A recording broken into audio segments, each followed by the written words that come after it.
Vamos a tener nuestro tema acerca de la Parashat Toldot, la porción de la Torá que lleva por nombre hebreo Toldot, que significa generaciones o descendientes. ¿Se acuerdan que la semana pasada hablamos acerca de quién? Lot. Rebeca. ¿Sí? Hablamos acerca de Rebeca y lo que hablamos de Rebeca fue que en ella, Rebeca, podíamos nosotros ver la figura de la novia. Las virtudes de Rebeca, decíamos, nos ofrecen las virtudes que debe de tener la novia. Es decir, el pueblo elegido del Eterno. Recordemos que el Mashiach Yeshua, él es el novio, Israel es la novia. Entonces, Rebeca, en su vida, en sus virtudes, veíamos en ella ese perfil que debe tener la novia auténtica del Mesías. Hoy vamos a hablar del novio. Hoy vamos a hablar del novio en la vida de Isaac. Porque si Rebeca es la figura representativa de la novia, pues Isaac tiene que ser, por supuesto, la figura representativa del novio. Y en Rebeca nosotros veíamos las virtudes que debe de tener la novia. La palabra del Eterno nos dice dos cosas que son primordiales en una relación matrimonial. Aunque las Escrituras nos hablan de muchas cosas, de muchos ingredientes que debe tener un buen matrimonio, lo cierto es que todo se resume a dos cosas, y que el Rav Shaul lo enseña de una manera magistral cuando él, hablando a los matrimonios, le dice al varón: marido, tú varón, tú como marido, lo que tienes que hacer es ama a tu mujer. Y tu mujer, lo que tienes que hacer es respeta a tu marido. Entonces, el amor y el respeto son las bases principales de la relación matrimonial. El varón lo que necesita es respeto, la mujer lo que necesita es amor. Nosotros, al hablar de la figura de la novia en Rebeca, vimos todas esas virtudes maravillosas que podemos decir se traducen en respeto. La mujer expresa su respeto a su marido a través de todas estas virtudes, de todas estas cosas que decíamos Rebeca era capaz de hacer. Ahora, siendo que el marido lo principal que debe hacer es amar a su mujer, hoy vamos a hablar de Isaac y vamos a hablar de esta parte en la vida de Isaac que es precisamente el amor. Y le titulamos a nuestro tema de hoy la fuerza, léalo ahí conmigo.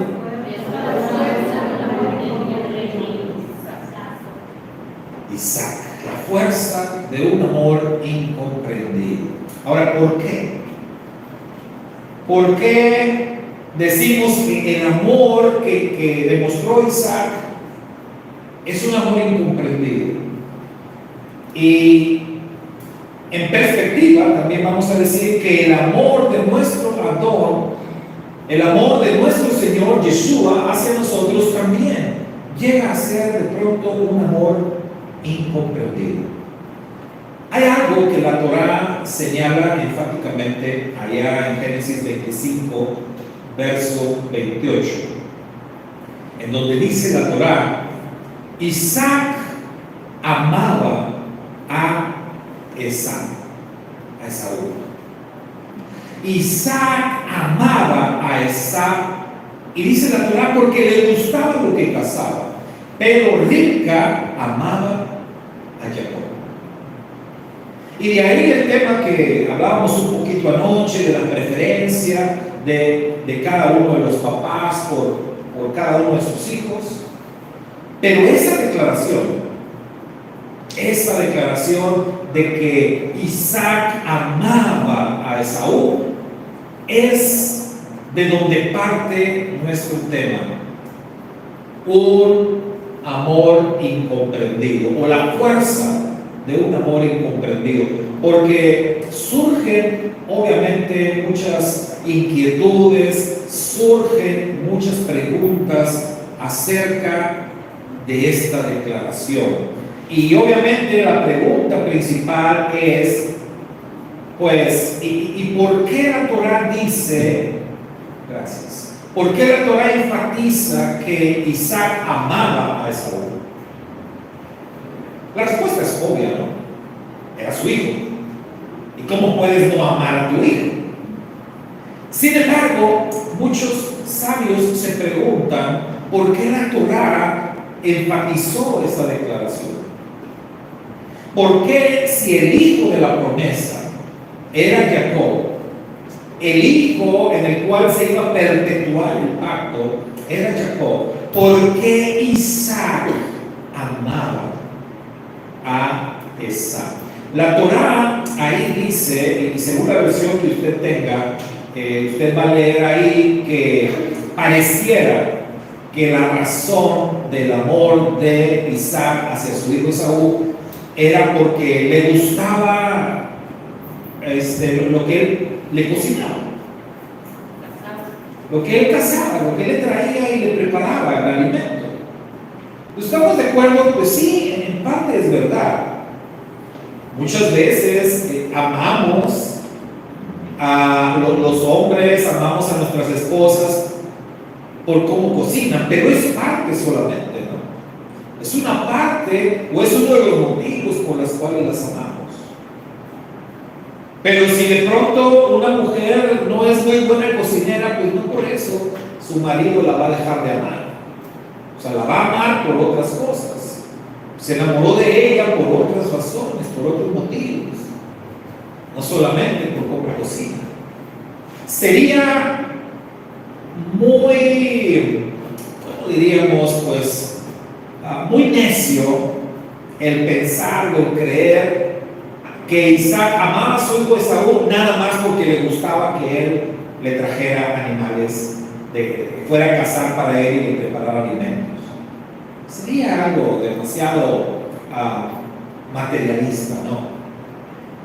Sin embargo, es una cuestión ahí que exige respuestas, y algunos comentaristas de la Torah han dicho que en el hebreo antiguo realmente lo que se debe de leer ahí, o lo que se entiende, o la forma como lo han interpretado los sabios, es que dice que Isaac amaba a Esaú porque Esaú lo engañaba, porque Esaú fingía ser alguien que no era. Porque eso de que le llevaba o le hacía de comer, en el idioma hebreo es más como lo engatusaba, ¿verdad? Como le hacía creer que él era el hijo perfecto. Esaú se presentaba ante su padre como un hijo maravilloso, como el mejor de los hijos.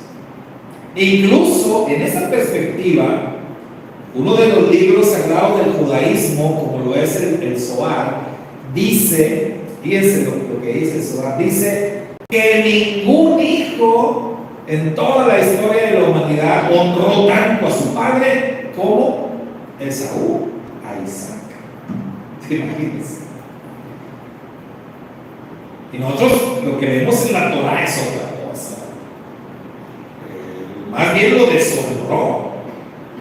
Pero la cosa es que en el hebreo señala que Esaú era una persona que tenía una habilidad tan tremenda para engatusar, para engañar, que mantuvo pues todo lo que fue su vida de Saúl, engañando a su padre, haciéndole creer que él era un hijo bueno, un hijo obediente, un hijo maravilloso. Y sobre esto lo refuerzan algunos sabios diciendo que Isaac era hasta cierto punto ingenuo o que no tenía mucha malicia. Porque recordemos que Isaac, pues él creció con sus padres, Abraham y Sara, que eran, pues bueno, todo un ejemplo, ¿no? De bondad, de misericordia, de sabiduría, de verdad, etc. Entonces dicen los sabios, Isaac creció sin conocer ese tipo de cosas, sin conocer el engaño, sin conocer la malicia, sin conocer el doble sentido, nada de eso. Pero en cambio, Rebeca, esposa de Isaac, ¿de dónde venía Rebeca? Decíamos la semana pasada, la familia de Rebeca no era la familia ideal. No, hombre, tenía un papá tremendo, tenía un hermano peor. Entonces Rebeca sí creció conociendo estas cosas. Rebeca sí sabía cuando una persona estaba engañando. Rebeca sí sabía cuando alguien estaba fingiendo, cuando alguien estaba usando doble sentido. O sea, Rebeca tenía más malicia, por así decirlo, porque ella creció con gente malvada. Y cuando tú creces con gente malvada, aprendes a defenderte y aprendes a identificar a los malvados. Entonces, dicen los sabios que Rebeca identificó a su hijo Esaú como un malvado. O sea, era su hijo, pero era un malvado. En cambio, Isaac, pues él como padre realmente creía que su hijo Esaú era bueno. Esta es una explicación que dan los sabios para reforzar este tema de que Esaú engañaba a su padre y le hacía creer que él era un buen hijo y que por eso Isaac, dice la Torá, amaba a su hijo. Lo amaba y quería bendecirlo. Sin embargo, es bien importante llamar la atención sobre un hecho que nos relata la Torá. Y esto es cuando Isaac decide bendecir a su hijo. Porque si pensamos un poquito, hermanos, ¿recuerdan ustedes la historia de Abraham e Isaac? La Torá no registra que Abraham haya bendecido a Isaac. ¿Verdad que no? No tenemos un registro de que Abraham haya llamado a Isaac, hijo, ven, yo voy a morir pronto, quiero bendecirte. No hubo eso. Abraham no bendijo a Isaac. Si pensamos en el patriarca Jacob, Jacob bendijo a sus hijos en el día de su muerte prácticamente. O sea, ese día que iba a morir, llama a sus hijos para bendecirlos. La Torá dice que Moisés bendijo a los hijos de Israel en el día de su muerte también. Es decir, que todo parece indicar que en aquellos tiempos era una especie de costumbre que el patriarca, el padre de familia, sintiendo que ya era su último día, sintiendo que ya iba a morir, llamar a sus hijos para bendecirlos. O sea, Abraham no tuvo esa oportunidad, o la Torá no dice que lo haya hecho, pero otros casos sí. Pero cuando nosotros vemos lo que hizo Isaac, la Torá dice que literalmente Isaac dijo que él era ya un hombre anciano y además ciego, pero él dijo una cosa muy importante: no sé cuándo me vaya a morir. O sea, atención con eso. O sea, no sé cuándo me vaya a morir. Isaac no murió ese día, ni al siguiente, él todavía le quedaba una vida por delante. Isaac todavía vivió más tiempo. Entonces, lo que vemos acá, en esta bendición que Isaac quiso darle a su hijo Esaú, lo que podemos ver, hermanos, es un acto de amor. Un acto puro de amor. Hijo, ya estoy viejo, me siento cansado, mira, estoy hasta ciego. ¿Qué te parece? No sé cuándo voy a morir, no sé, pero ¿qué te parece? Ves de cacería, trae la cacería, prepárame la comida que me gusta, porque quiero bendecirte. Entonces, esa bendición que Isaac le ofrece a su hijo Esaú es un acto puro de amor y nada más.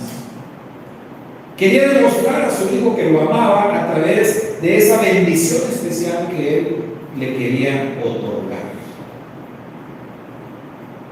Ahora, ¿realmente Isaac estaba engañado?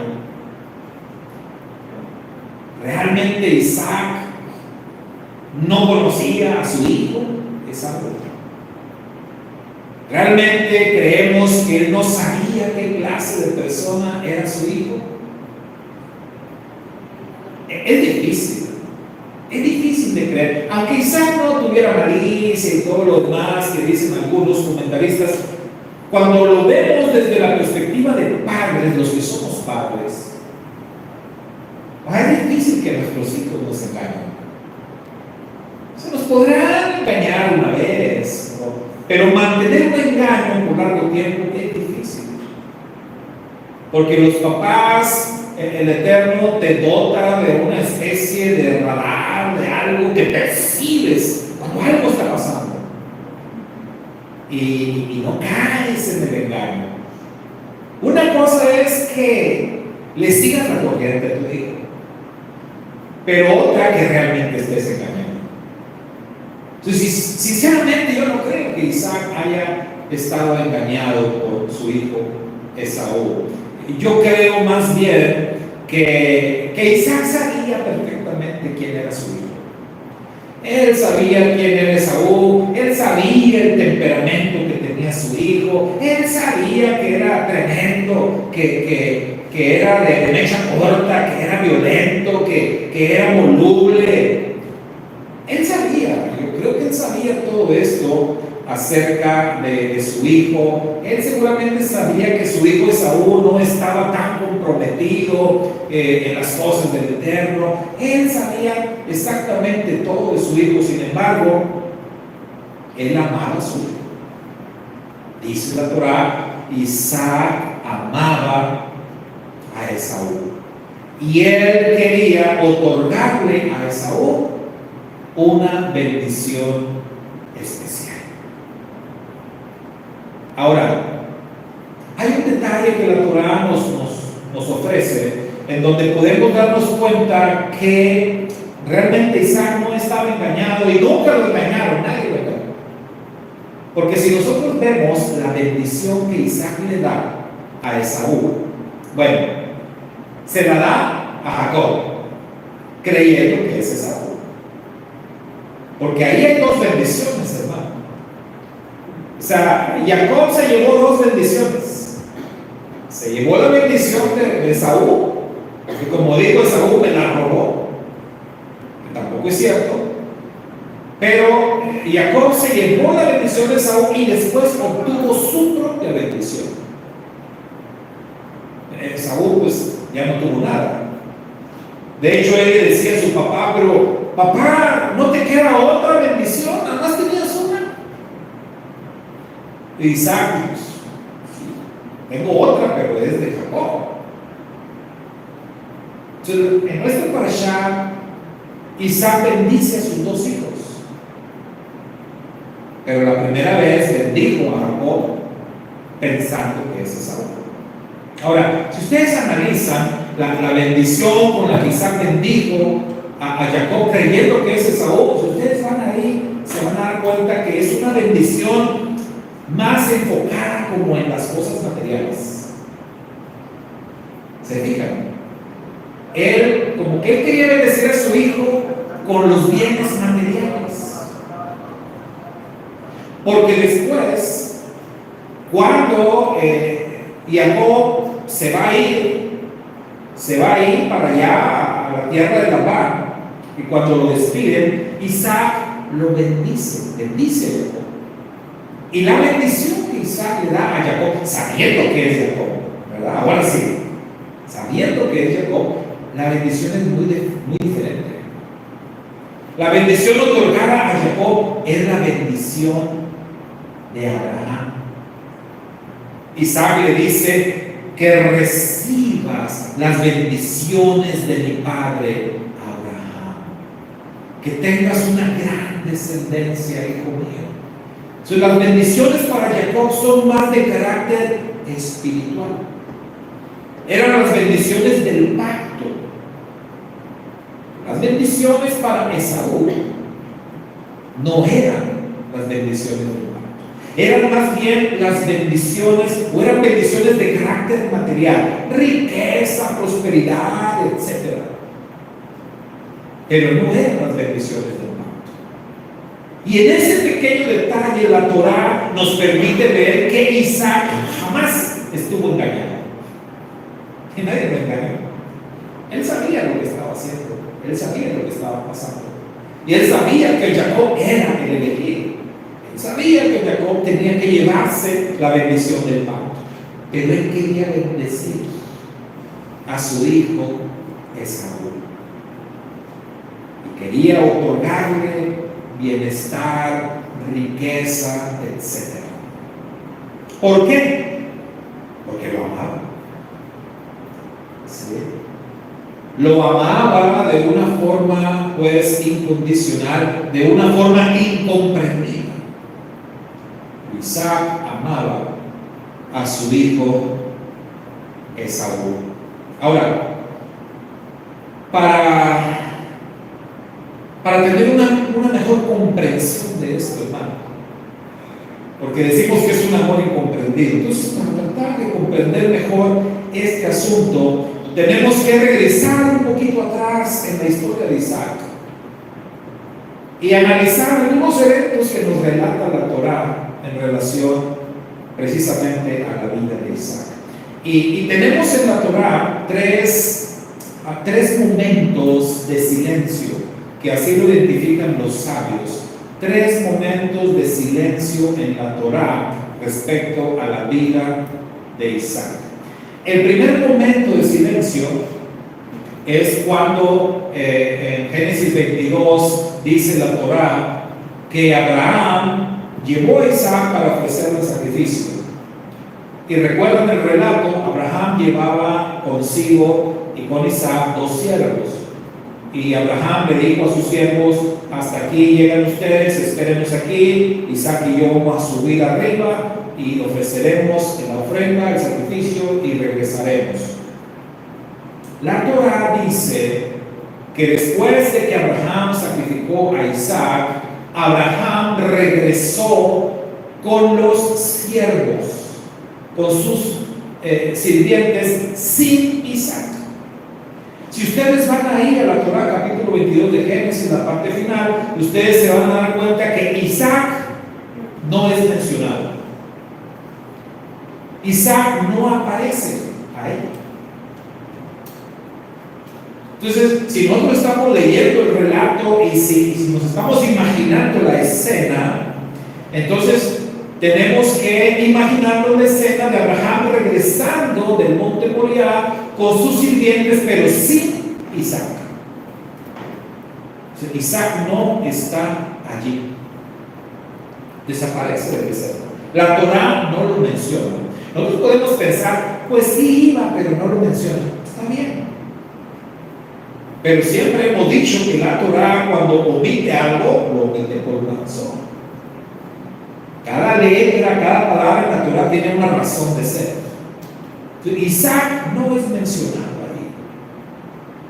Abraham regresa y algunos comentaristas dicen es que lo que pasó es que realmente Isaac murió. Isaac murió y Abraham lo dejó ahí muerto y después resucitó.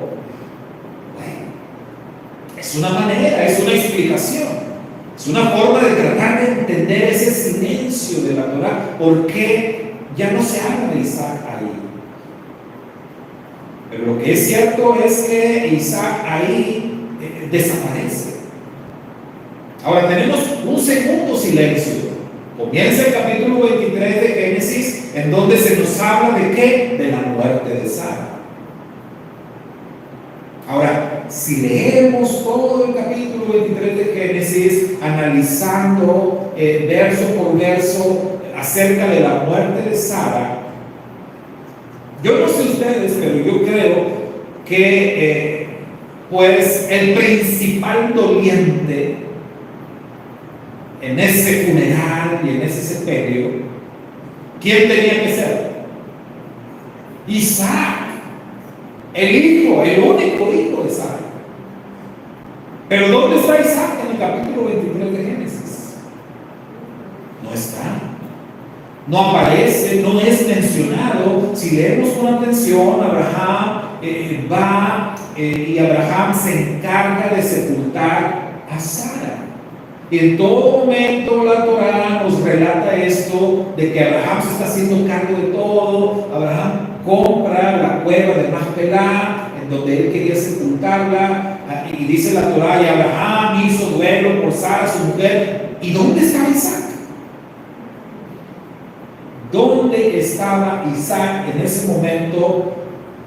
Él tendría que haber estado ahí. Había muerto su mamá. O sea, ¿cómo no vas a ir al funeral de tu mamá, al sepelio de tu mamá? ¿Cómo no vas a estar ahí presente? ¿Cómo no vas a llorar de ahí? ¿Cómo es que la Torah no dice, como si lo dice en otros casos? Entonces la Torah guarda silencio sobre eso y no nos dice dónde está Isaac, pero lo cierto es que no está allí. Ahora tenemos un tercer silencio, un tercer momento de silencio en la Torah, y esto es cuando después de la muerte de Sara, la Torah dice que Abraham decidió enviar a su siervo Eliezer a buscar esposa para su hijo Isaac. Otra vez, hermano, yo no sé ustedes, pero pues si me vas a buscar esposa, yo quisiera que me preguntes, ¿no? Yo quisiera estar ahí, yo quisiera también platicar, estar presente. La Torah dice, Abraham está con Eliezer, mira, te vas a ir allá a la tierra de mis parientes y vas a hacer esto y vas a hacer aquello. Están platicando del futuro de Isaac, decidiendo sobre el futuro de Isaac. ¿Y dónde estaba Isaac en ese momento? ¿Estaba allí? ¿Opinó? Dijo, yo quisiera ir. No está Isaac. No se ve por ningún lado. Entonces tenemos estos tres momentos de silencio en la Torah, en donde no sabemos dónde está Isaac.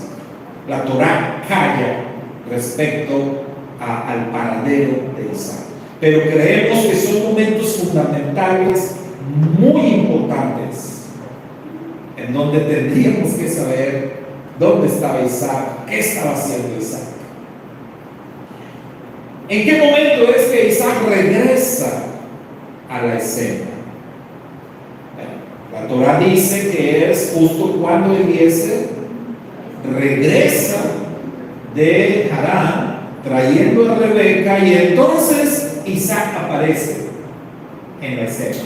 Pero si usted va ahí en la Torah, hay un detalle muy especial, porque la Torah dice, siempre pensamos en Isaac nada más ahí que aparece porque está ahí elevando plegaria, pero hay un detallito que la Torah menciona en donde dice que Isaac venía regresando de cierto lugar, y ese lugar se llamaba Be'er Lahai Roi.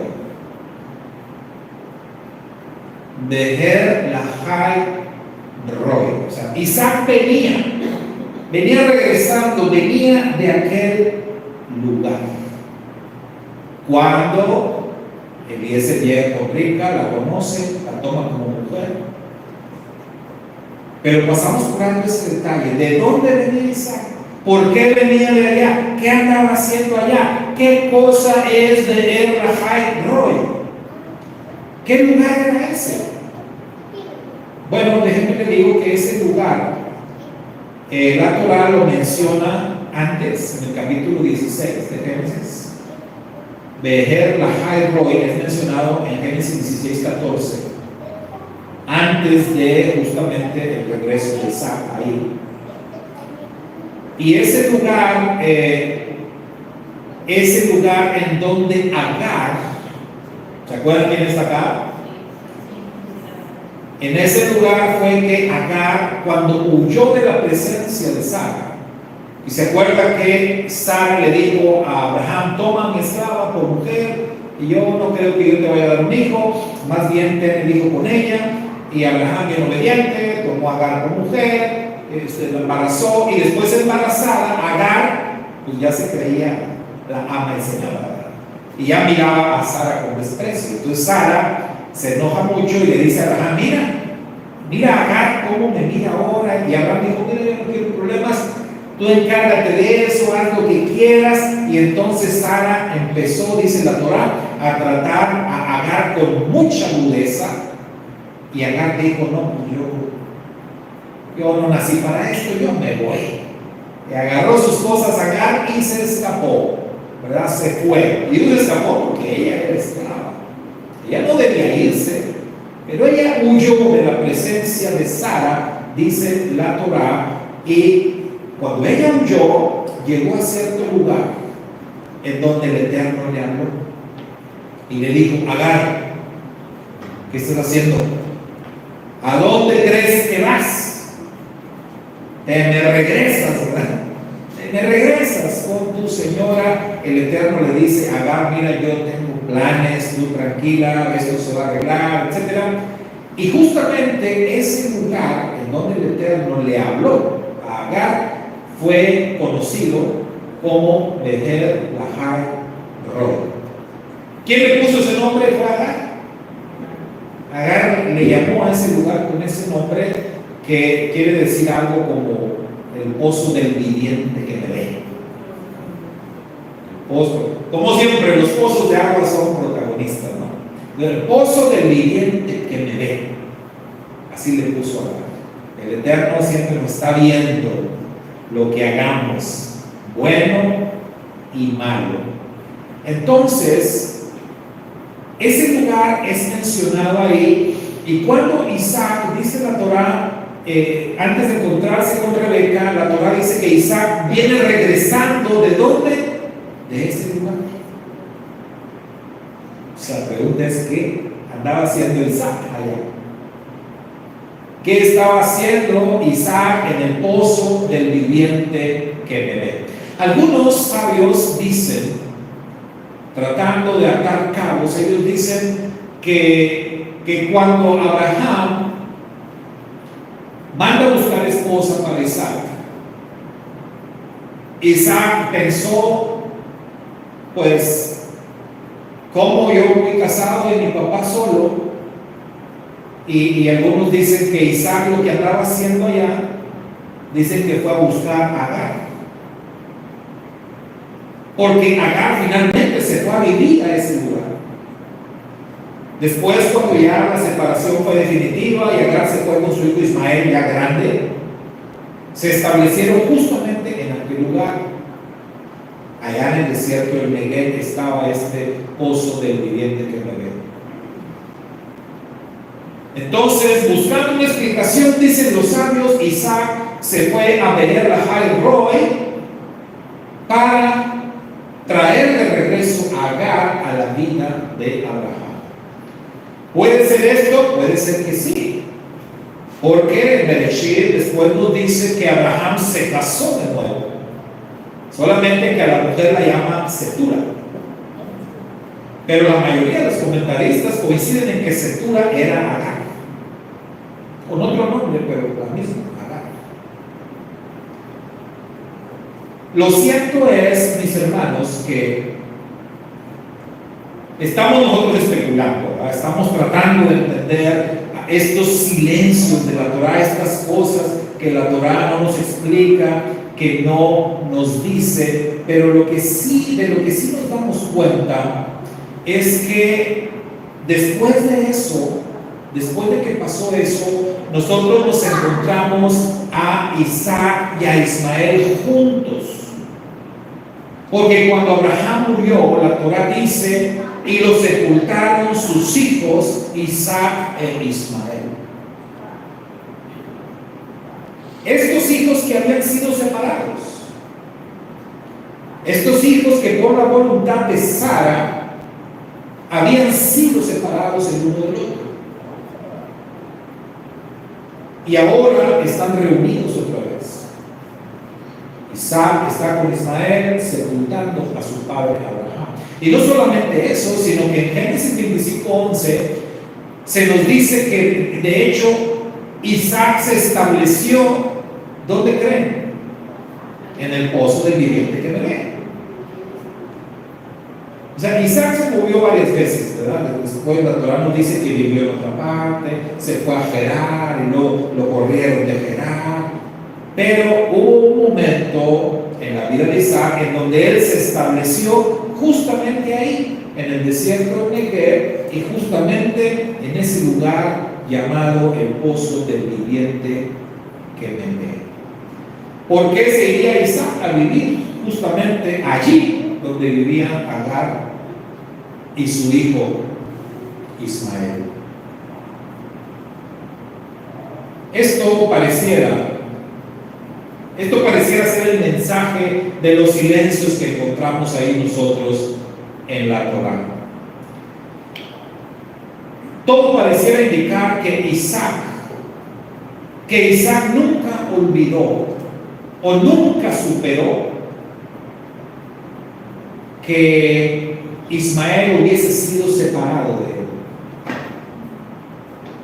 Todo pareciera indicar que Isaac tuvo siempre esa carga de haber sido separado de su medio hermano y de haber crecido alejado de su medio hermano.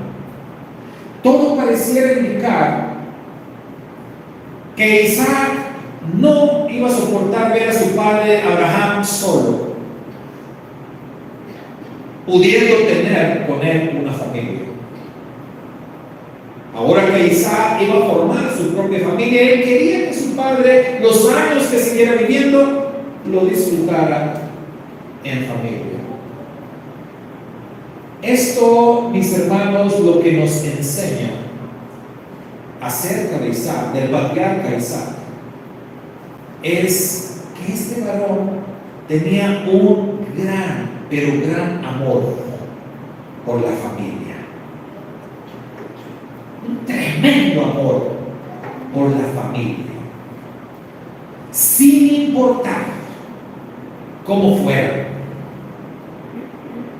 O sea, a Isaac no le importaba si Ismael se burlaba de él o si era violento con él, si lo maltrataba. Él amaba a su hermano Ismael.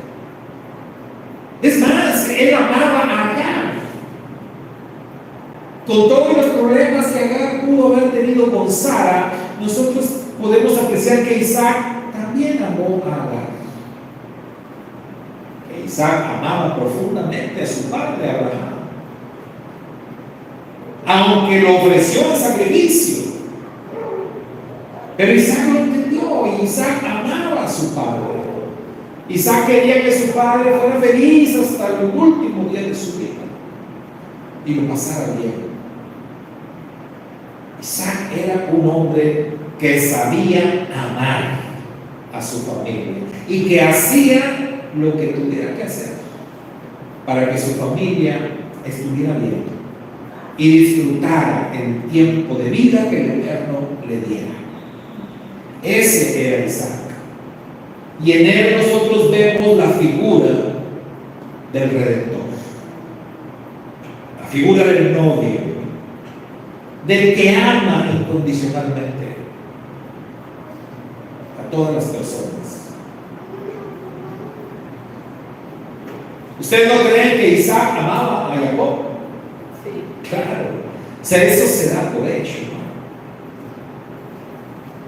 Pero que la Torá enfatice el amor de Isaac por su hijo Esaú es porque Isaac sabía quién era Esaú. Isaac sabía que su hijo Esaú era malvado. Isaac sabía que su hijo Esaú no tenía esperanza en el mundo por venir. Y que todo lo que tenía era la oportunidad de vivir en su paso por este mundo. Y lo que Isaac quería era que Esaú, al menos en este tiempo y en esta vida, fuera feliz y lo disfrutara a plenitud.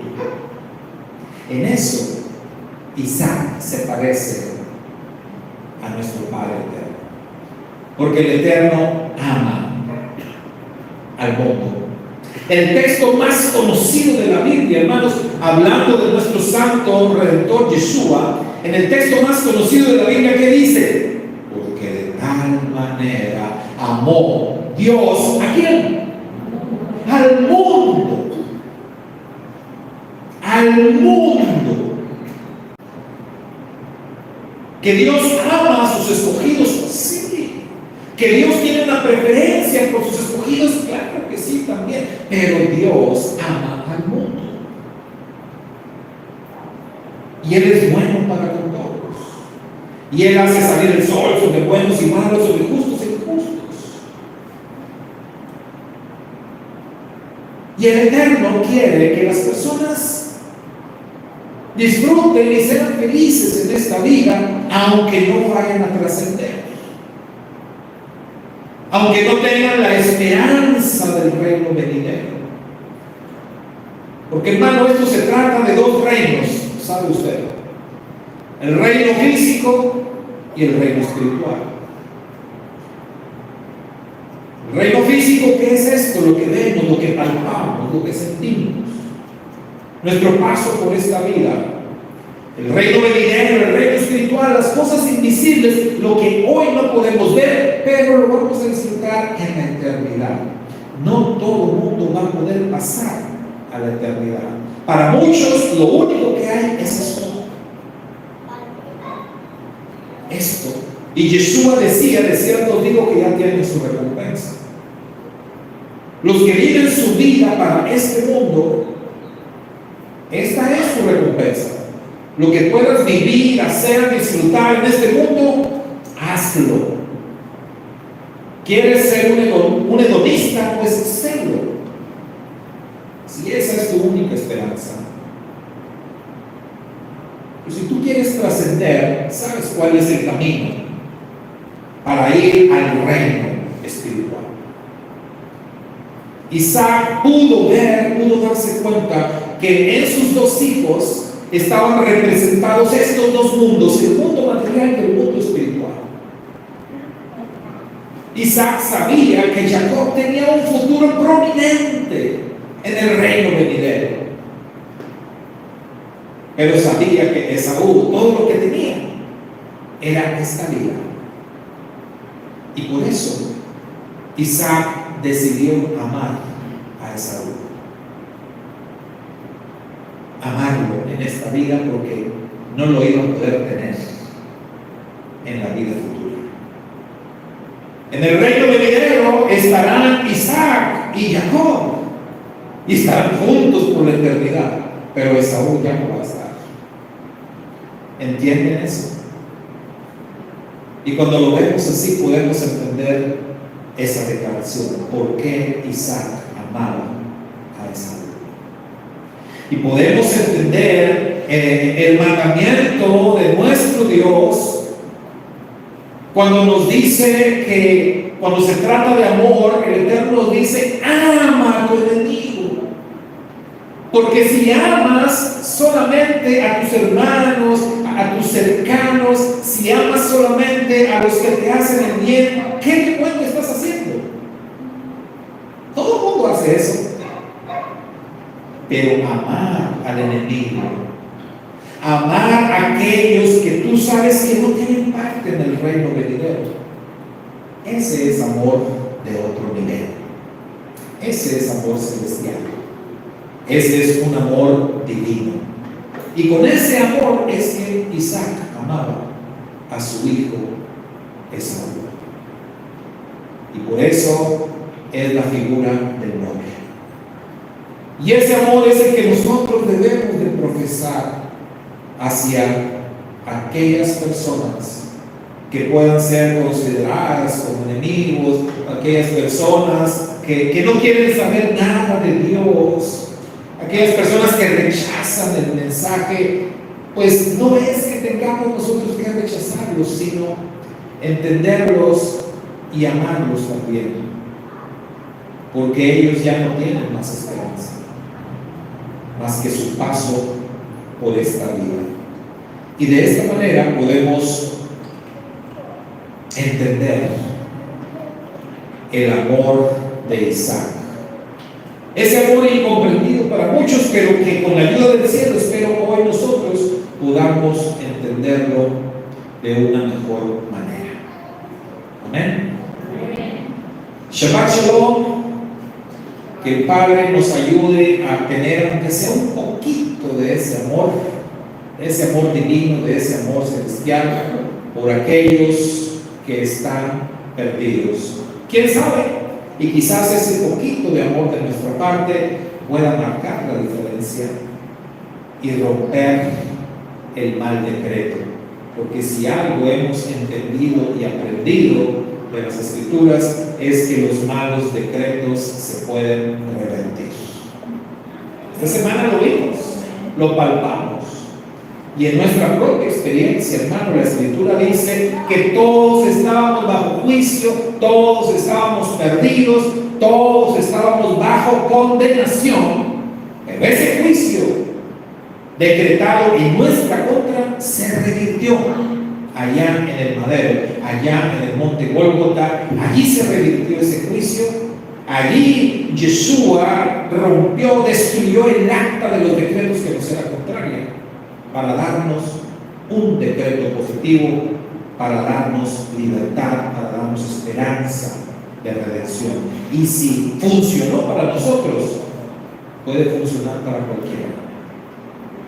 La diferencia puede ser el amor. Un amor incomprendido, no importa, pero ese amor es el que puede marcar la diferencia. Shabbat Shalom para todos, Shabbat Shalom para los hermanos de lejos. El Padre Eterno les bendiga ricamente. Así nos despedimos el día de hoy de nuestro servicio de Shabbat.